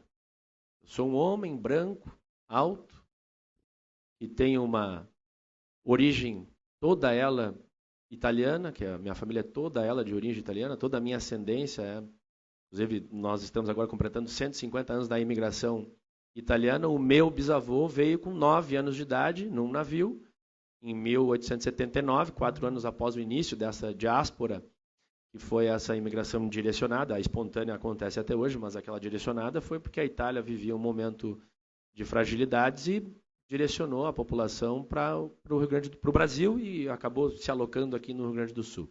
Então essa é a minha origem. Eu não consigo, de fato, hoje, sentar na tua cadeira para sentir o que tu sentes. E tu sabes disso, a gente já conversou sobre isso. E eu vejo isso muito fortemente nos espaços de poder. Acho que o Maranata também é capaz de concordar comigo nisso. Nós temos uma secretária de Estado que é uma mulher negra, Lisiane Lemos. Inclusive, ela está aqui em Gramado, está palestrando ali no Gramado Summit. Competentíssima, extraordinária, maravilhosa, uma advogada brilhante. Trabalhou no Google, na Microsoft, morou fora do país, voltou e o governador chamou ela para ser secretária de Estado. E não raras vezes, Fabiano, a gente chega em eventos e abordam ela perguntando: oi, tu trabalha aqui? A gente quer saber qual é a cadeira que a gente senta. Tu é do cerimonial? Qual é o teu cargo no governo? E ela é secretária de Estado, minha colega. Mesmo nível hierárquico que o meu. E isso dói. Eu sei que dói nela. Mas dói e deve doer também na gente que vê, que presencia isso. Se nós pegarmos uma semana inteira, de segunda a domingo, a escravidão no nosso país foi de segunda a sexta. E só o final de semana, dos 500 anos do nosso país, é que não teve escravidão aqui na nossa terra. 350 anos o povo negro foi escravizado aqui. E só há 150 é que não existe a escravidão. Então, está impregnado. O racismo é estrutural. A gente vê isso todos os dias. Não raras vezes, Fabiano, quando eu proponho alguma política pública ou investimento, já ouvi isso, lá vem o secretário das minorias. Lá vem o secretário pobrinho. Lá vem o secretário querendo tirar dinheiro daqui para botar lá. A gente ouve isso todos os dias, porque nem todos pensam igual, por exemplo, ao governador Eduardo Leite, a quem eu acredito muito das pautas que nós estamos conseguindo vencer ultimamente dentro do Estado, não por ser um governador gay, porque ele reiteradamente diz isso, portanto ele faz parte de uma minoria da população gay, mas porque ele diz: Peruquim, eu acho que a gente tem que vencer barreiras do jeito que estiver ao nosso alcance. Porque ele é um gay, você sabe, ele já manifestou isso publicamente, que não pega a bandeira LGBT, aquela coloridinha, e vai para caminhão, trio elétrico ou parada livre. Não, ele simplesmente é a orientação sexual dele, ponto. Ele não é um gay governador, não, ele é um governador gay. E assim como nós, ali na nossa secretaria, temos todas essas pautas que a gente precisa investir, que a gente precisa ir atrás, que a gente precisa apostar, porque senão continuarão sendo assassinados, continuarão sendo diminuídos, continuarão sendo vulnerabilizados. Por exemplo, eu trouxe agora aqui para o Gramado Summit uma população que a gente atende, que são os centros da juventude. Centros da juventude são... Bom, vou fazer um parênteses aqui. O RS Seguro, que é um programa de grande abrangência dentro de todo o governo, ele cuida das políticas públicas voltadas à segurança. E talvez nem todos saibam, a diminuição dos números da segurança pública não é um mero acaso no estado do Rio Grande do Sul. Isso foi a partir de 2019, com a assunção do Eduardo Leite, quando venceu as eleições, objeto de estudo, de metodologia, de ciência. As pessoas pararam para pensar, para entender por que nós não conseguimos combater eficazmente a criminalidade no estado do Rio Grande do Sul.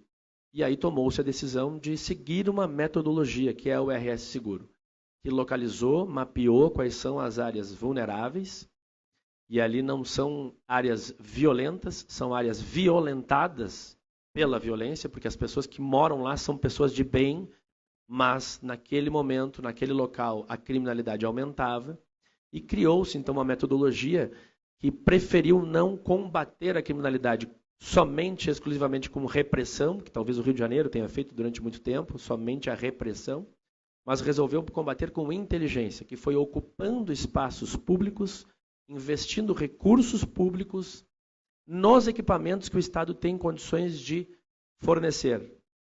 Claro que o policiamento faz parte, mas entrar nas comunidades com outros equipamentos, com cultura, com educação, com ciência e tecnologia, com os centros da juventude, que são equipamentos que eu acabei construindo lá. Então a gente construiu 6 hoje, são 4 em Porto Alegre, mais Viamão e Alvorada, e o governador já terminou, nós fazemos uma interiorização disso.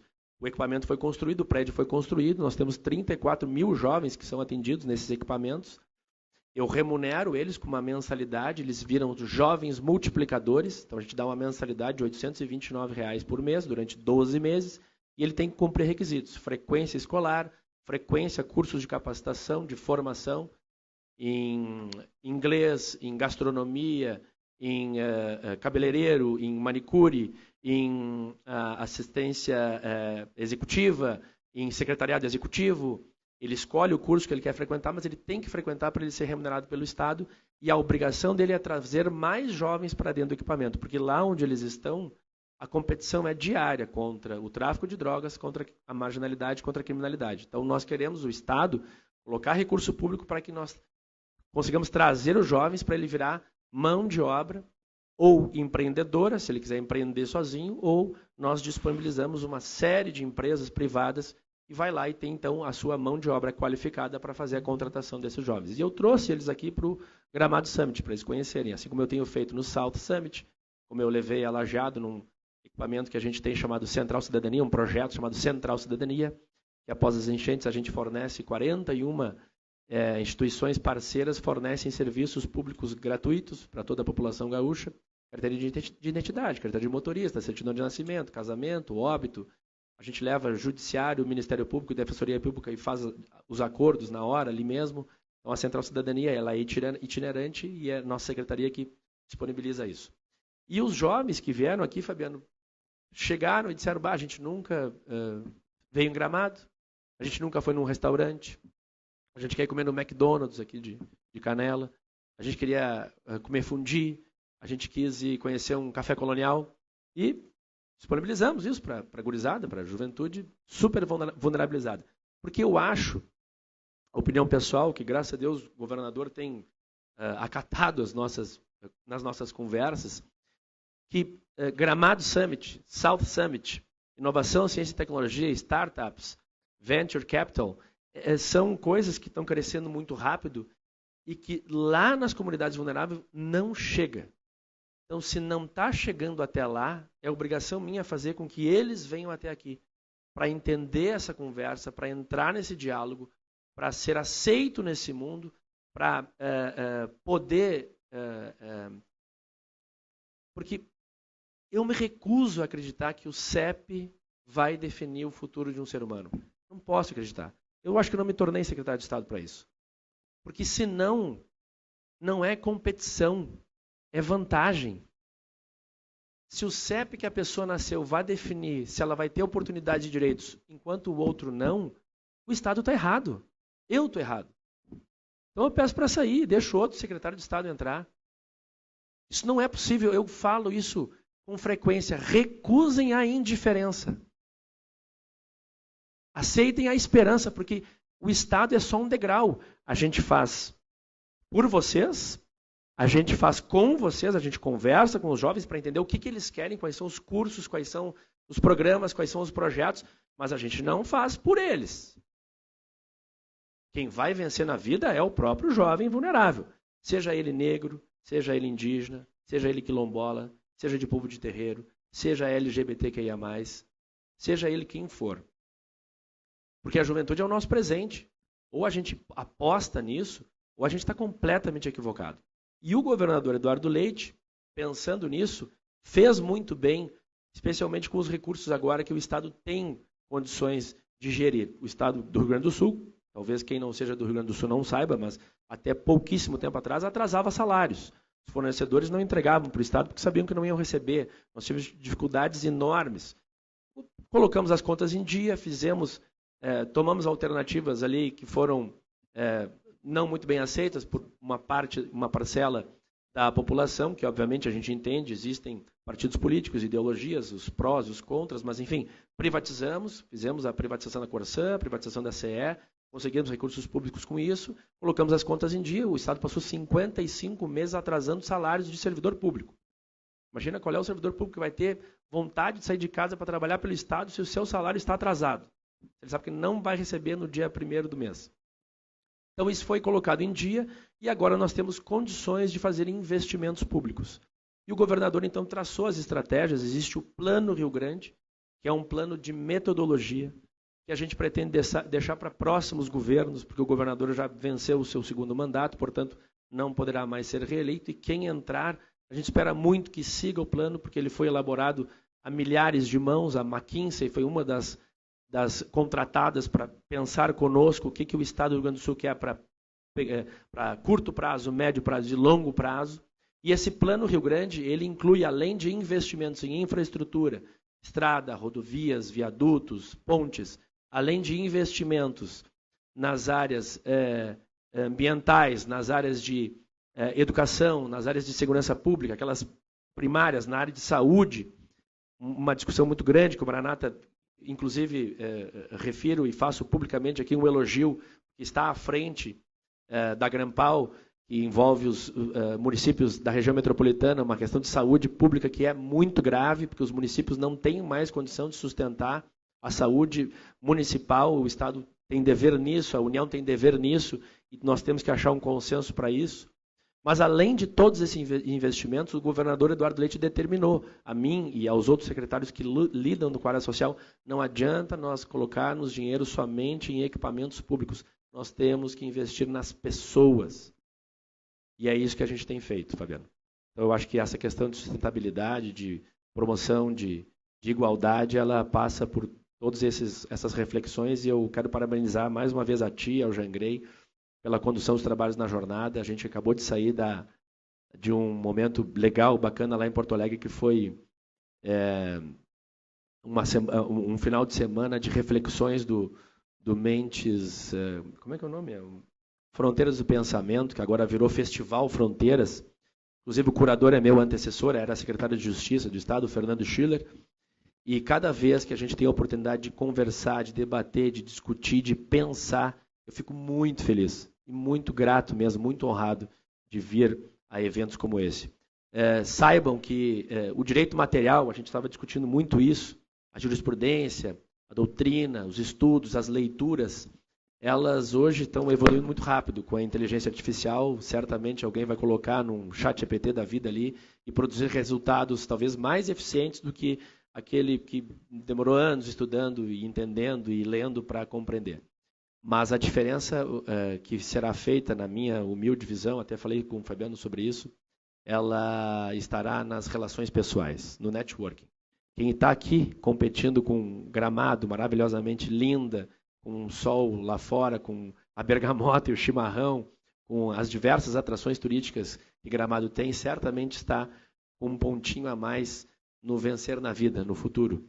Porque é isso que faz a gente dar certo. Relações pessoais, networking, discussões, a gente poder pensar juntos aqui, porque é isso que vai fazer o nosso estado do Rio Grande do Sul, o nosso país, se tornar ainda melhor. Muito obrigado pelo convite. Valeu.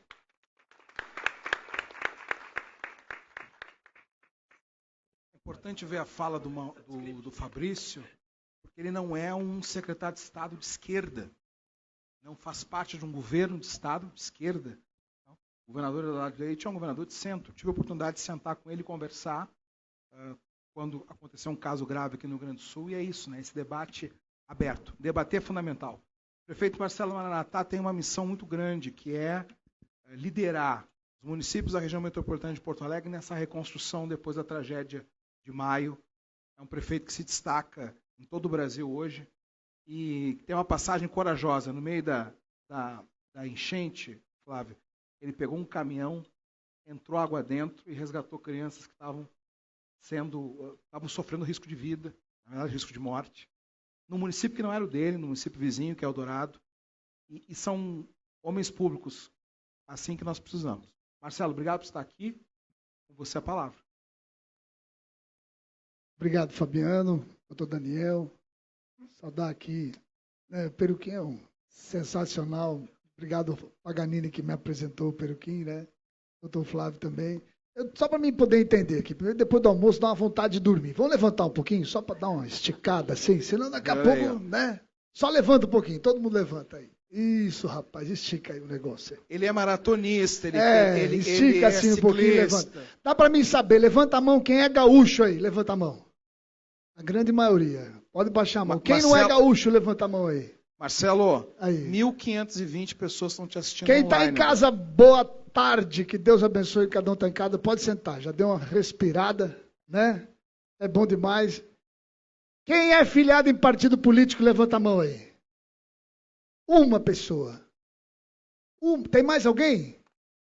2 pessoas são filiadas em partido político. Deixa eu dizer um negócio a vocês. Eu sou natural de Camaquã, meu pai é barbeiro, corta cabelo há 80 anos e ele continua cortando cabelo. Minha mãe é contadora, ela nos ensinou, e o pai nos ensinaram a trabalhar desde cedo. Eu comecei engraxando sapato na barbearia de meu pai, entregando jornal. Até os 17 anos eu entregava jornal, depois eu trabalhei numa padaria e também trabalhei num negócio desse coquear saco de arroz, que na minha região lá tem muito arroz, e aí eu disse, rapaz, esse negócio aqui vai ser brabo. Eu tenho que voltar a estudar. E aí sentei na barbearia do pai, eu queria muito ser advogado. O pai não tem dinheiro para pagar a tua faculdade, mas eu ajudo você a comer.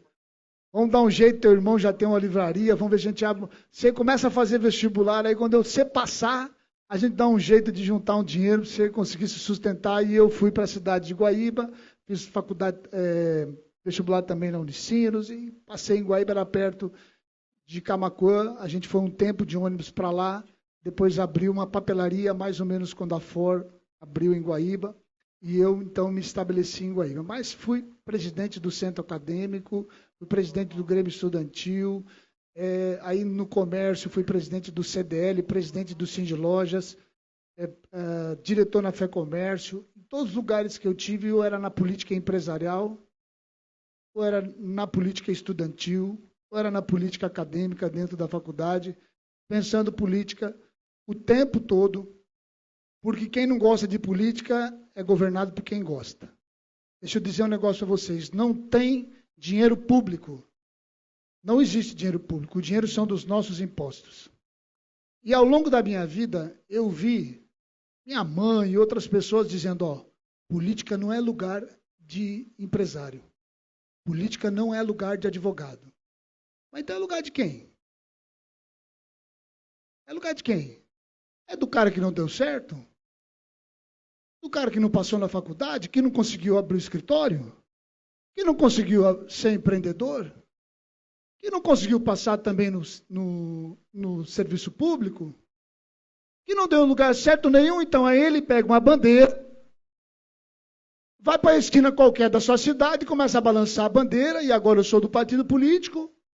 E aí esse cara, que nunca deu certo em lugar nenhum na vida, vai administrar 40% de tudo que você produz, e agora vai aumentar, porque o advogado não vai pagar mais 5%, e é por isso que a gente não se envolve em política. Nós vamos ter o ISS mais caro do mundo, que mudou a legislação tributária do Brasil, e eles foram lá, botaram a mão aonde? No serviço, no trabalho nosso, de vocês. O dinheiro ir lá para Brasília. E agora eu quero falar de vida real, porque vida real é prefeito, viu? Alguém de vocês fala com o governador aqui todo dia? Encontra o governador na rua, no mercado? Fala com ele? O presidente da República, alguém fala com ele? Mas eu tenho certeza que todo mundo conhece o seu prefeito. Eu vejo o seu prefeito. O prefeito está lá no dia a dia da cidade. Ele não consegue se esconder. O governador mora num palácio. O presidente mora num palácio, mas a gente mora na cidade. O Brasil é na cidade da gente, é na rua da gente. A gente fica triste quando a lâmpada da casa dele está queimada, quando a rua está suja, quando não tem asfalto, quando vai no posto de saúde e não tem o remédio. É lá, com o dinheiro do nosso imposto, que a gente diz, eu não vou fazer parte da política, não vou me filiar a partido político, não quero saber desse negócio. Eles que cuidem disso. Cuide do quê? Cuide do quê? 40% de tudo que a gente produz. Na média, do dinheiro brasileiro. E aí esse cara que não deu certo em lugar nenhum vai cuidar, planejar, desenvolver políticas públicas, e é dessa sustentabilidade que eu quero falar um pouquinho, tá, Fabiano? Porque nós enfrentamos essa catástrofe gigante, que ninguém esperava viver. Eu também quero falar um pouquinho disso, quero dar os parabéns para a CMPC. CMPC foi o maior investimento privado do estado do Rio Grande do Sul, são 24 bilhões, é na nossa terra, é na nossa gente, o maior polo de celulose do Brasil vai ser na nossa cidade. Ali já tem a fábrica hoje que produz 2,5 bilhões de celulose, vai fabricar mais 1 milhão de celulose na Barra do Ribeiro, na sede da fazenda que fica na Barba Negra. Nós também temos lá agora a fábrica de aviões, DA62, já com autorização. O governo do Estado foi ágil ali, secretária Mágio, em conseguir para nós a licença. Nós também temos na cidade ali o maior centro logístico do Estado do Rio Grande do Sul. Mas, sem dúvida, esses investimentos, escolher o Rio Grande do Sul, apostar aqui, é por conta da nossa vocação e essa vocação que a gente tem na nossa região. Quero saudar também, então, a CMPC. Mas é dessa sustentabilidade que a gente tem que falar. No setor público, e vamos falar um pouquinho do Rio Grande do Sul, porque eu vi que a grande maioria aqui é gaúcho. Eu concordo, pelo que acabou de falar, eu acho que é o debate a gente falar. Há poucos dias nós não pagávamos o salário do brigadiano, não pagávamos o salário da professora. Mas que mágica foi essa que a gente começou a pagar? Nós privatizamos a CE, a gente privatizou a Corsã, nós privatizamos as estradas, e o dinheiro está acabando. Ou não está acabando? O dinheiro está acabando. Nós somos um dos estados com a maior dívida, e é nós, Rio de Janeiro e Minas Gerais. Nós somos o estado mais velho da federação. O resto do Brasil, a média, para cada criança que nasce, a cada 100 crianças que nascem, a média brasileira são 80 idosos. Nós somos 114, é o estado mais idoso do Brasil. Ou seja, com o estado que tem o maior problema previdenciário da história. Ou o IP não está quebrado. Hoje não está vivendo uma angústia constante das pessoas terem uma insegurança da sua aposentadoria. Quem é que acha que vai se aposentar? Levanta a mão. É pouca gente, viu? A gente está vendo que isso está acontecendo. Está na nossa cara. E a gente precisa ter uma atitude com relação a de que maneira a gente vai fazer a gestão do nosso estado. Nós já fomos um exemplo em educação no Brasil inteiro. E hoje nós somos dos últimos estados em educação. Nós somos um estado arrecadatista, é difícil a gente convencer. A gente está lá tentando trazer o cluster, primeiro cluster brasileiro. O Brasil não tem cluster nenhum. O que é o cluster? O primeiro cluster que tem na América do Sul é um cluster de queijo, lá na Argentina, onde tudo que se fala de tecnologia, desenvolvimento, para poder ter o melhor queijo, é lá. É o único lugar para falar tudo, desenvolver maquinário, traz o pessoal que vai fazer genética na vaca, no carneiro, tudo de queijo está lá naquele lugar. E a gente está tentando fazer aqui no Rio Grande do Sul o primeiro cluster de saúde. Esses são laboratórios, centro de pesquisas, centro de diagnósticos, hospitais, empresas que fazem medicamento, tudo num único lugar. O Brasil teve que importar tudo na pandemia, até máscara, em Guaíba. Mas você não imagina a dificuldade que a gente tem de convencer os técnicos da fazenda de que isso não é renúncia. Eles dizem que isso é renúncia de receita. Mas que renúncia de receita? Se tudo que a gente está tentando botar nesse lugar não existe no Rio Grande do Sul, não existe nem no Brasil. A gente importa tudo de fora. Aí você tem que, não, mas é renúncia de receita, dá um estímulo para que uma indústria venha se estabelecer no Rio Grande do Sul e a gente gerar emprego de altíssima qualidade, de uma das indústrias que em novembro já dá férias para a sua equipe, porque já bateu as metas e vem batendo meta a cada ano. Por causa que, infelizmente, a gente vive também uma geração muito viciada nessa droga lícita. E é cada vez mais o remédio é uma coisa que as pessoas estão buscando. E a gente está tentando montar e não consegue avançar para fazer o nosso cluster de saúde. Então, o Estado arrecadatista, que precisa mudar isso. Dificuldade de um servidor botar o dedo numa coisa nova. O cara, ele é concursado, prestes a se aposentar. Ele não quer botar digital nele nada que é novo.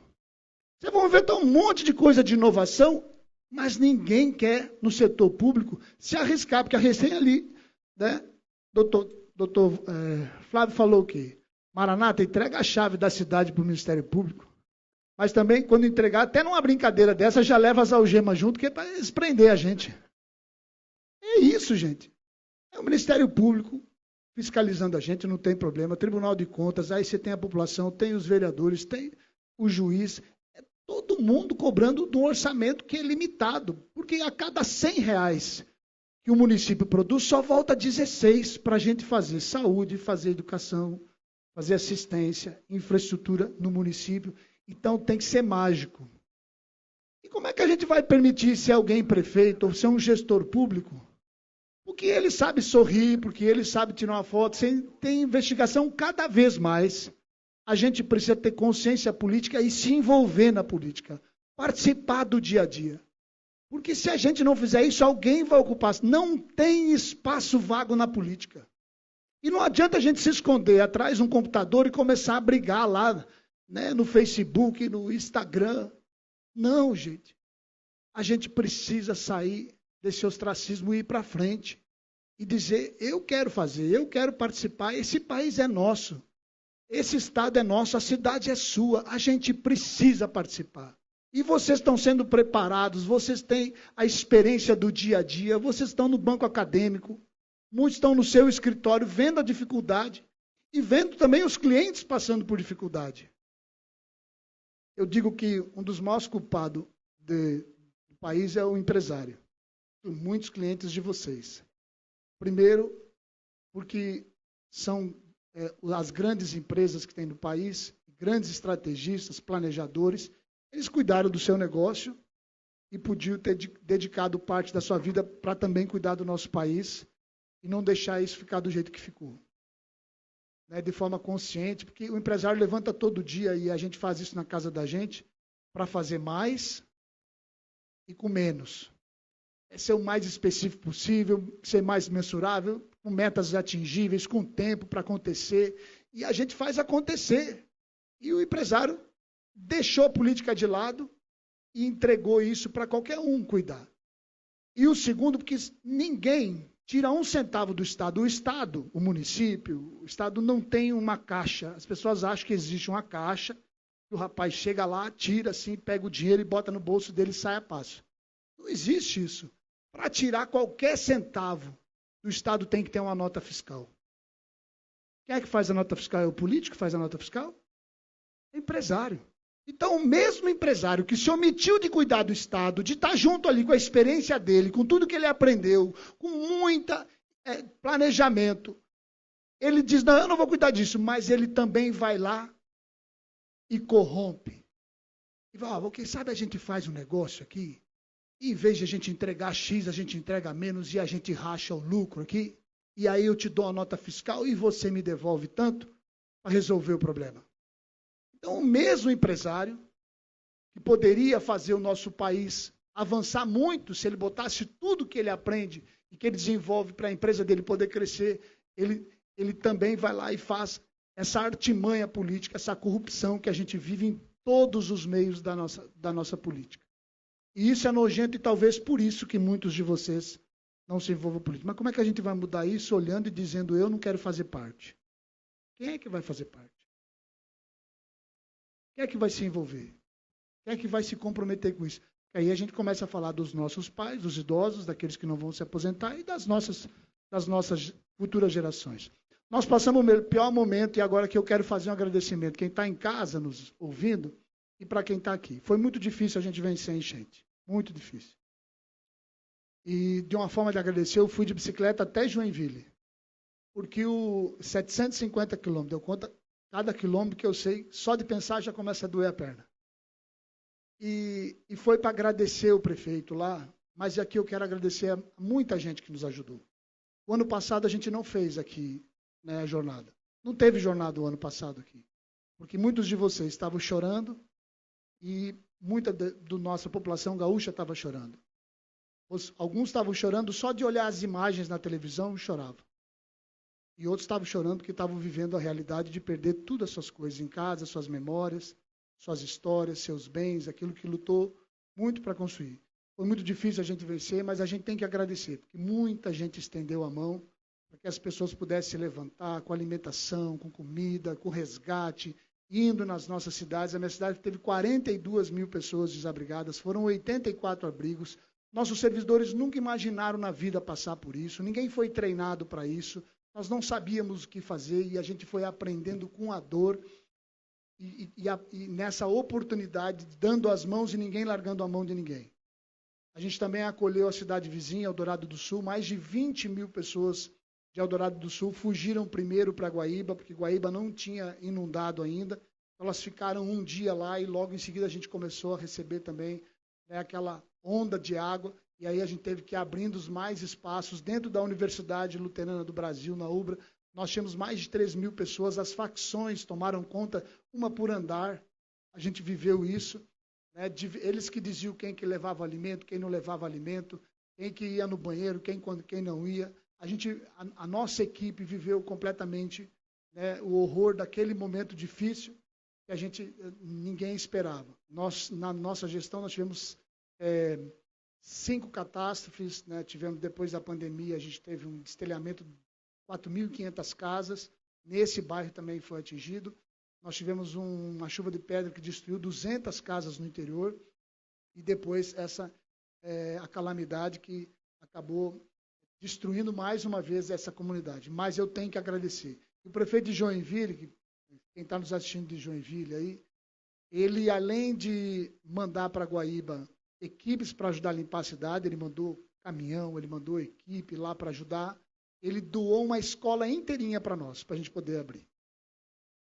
Um dia chegou 3 bitrem carregados de classe, de cadeira, de móveis, uma cozinha completa, com refeitório completo. Ele deixou de abrir uma escola em Joinville para abrir uma escola em Guaíba. Pediu licença para o Tribunal de Contas, o Ministério Público lá de Santa Catarina, os vereadores votaram uma lei e ele fez a doação de todo esse material e a gente conseguiu abrir essa escola. Então, eu quero agradecer a oportunidade de dividir um pouco do que a gente viveu, das angústias que a gente vive e fazer essa provocação de que a gente faça parte, né, da política do nosso país, que a gente coloque a nossa experiência, né, tudo que vocês se dedicam para ver esse Estado crescer, para ver o país crescer, que a gente faça a nossa contribuição e aproveite e escolha um partido político. Começa a militar. Foi assim que a gente fez lá na cidade, viu? O que foi? Eu era do CDL, a gente entrou para o conselho da cidade e não viu nada acontecer. Aí nós fizemos uma reunião com o presidente da FEComércio. Vamos encerrar aqui, tá? O presidente da FEComércio, o doutor Sabatini, não está mais com a gente. E o Sabatini disse, sabe o que vocês podem fazer? Cada um de vocês escolhe um partido político e se filia. E foi isso que a gente fez. Dentro de uma reunião de Sindilojas. A gente não conseguia melhorar o centro, a Forte ia embora, a gente estava vivendo uma depressão, o comércio fechando, e eles se filia cada um de vocês no partido. Naquele ano nós elegemos 4 vereadores e eu fui vice-prefeito. E a gente começou a entrar para dentro da política. Porque lá a cidade, em 100 anos, 90 anos, foi comandada sempre pelo pai, pela mãe, pelo tio, pela avó, pelo avô do avô. É uma coisa assim, uma família de médicos, coronéis que mandavam na cidade por muito tempo. E a gente tinha dificuldade de fazer esse bloqueio, a gente se filiou em partido político, e a gente começou a levar as nossas ideias lá para dentro. Não foi para a internet xingar ninguém, brigar, bater boca. A gente, bom, rapaz, se tem como fazer, eu prefiro eu fazer do que o outro. Então, escolham um partido político, comece a participar da vida orgânica da cidade de vocês, entrem nos conselhos, participem, porque é assim que a gente vai mudar esse país que é nosso. Esse país não é de quem faz sacanagem, é do brasileiro que trabalha, que luta. E não tem dinheiro público, o dinheiro é nosso, dos nossos impostos. Muito obrigado. Hoje, falar em filiar um partido político, muitas pessoas torcem o nariz, né? Eu comecei a dar aula na faculdade, quando eu dei aula na graduação, Flávio, era aula de teoria do Estado. Eu tinha que explicar o tecido do Estado.